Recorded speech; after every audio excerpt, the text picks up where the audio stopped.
गोव्यात नव्यानं उभारण्यात आलेल्या मोपा आंतरराष्ट्रीय विमानतळाचं उद्घाटन पंतप्रधान मोदींच्या हस्ते उद्या होणार आहे। नोव्हेंबर 2016मध्ये पंतप्रधान नरेंद्र मोदी यांनीच या विमानतळाची पायाभरणी केली होती। पायाभूत सुविधांच्या मध्यवर्ती संकल्पनेवर उभारण्यात आलेल्या या विमानतळासाठी सुमारे 2,870 कोटी रुपये खर्च करण्यात आले आहेत।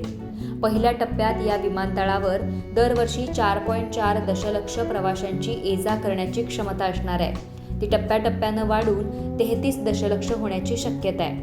अत्याधुनिक आणि सर्वोत्तम तंत्रज्ञान मोपा आंतरराष्ट्रीय विमानतळावर सोलार सिस्टम, इको फ्रेंडली इमारती, धावपट्टीवर LED दिवे, रेन वॉटर हार्वेस्टिंग तसंच त्याचा पुनर्वापर प्रक्रियेची व्यवस्था यासाठी अत्याधुनिक सांडपाणी प्रक्रिया केंद्र यांच्यासह इतर अनेक सुविधांचा सुद्धा समावेश आहे। या विमानतळाच्या उभारणीसाठी 3 dimensional monolithic precast building, stable rod, robomatic hollow precast भिंती, 5G तंत्रज्ञानाशी अनुरूप माहिती तंत्रज्ञानाच्या पायाभूत सुविधा अशा सर्वोत्तम दर्जाच्या विशेष तंत्रज्ञानाचा वापर करण्यात आला आहे।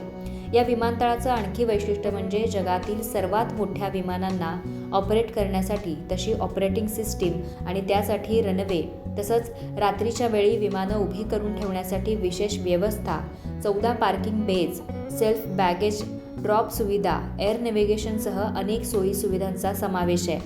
दिवंगत माजी केंद्रीय संरक्षण मंत्री मनोहर पर्रीकर यांनी मुहूर्तमेढ केलेल्या या विमानतळाची रविवारी पूर्तता होतेय। मोपा आंतरराष्ट्रीय ग्रीनफील्ड विमानतळ या नावानं हे विमानतळ ओळखलं जाणार आहे।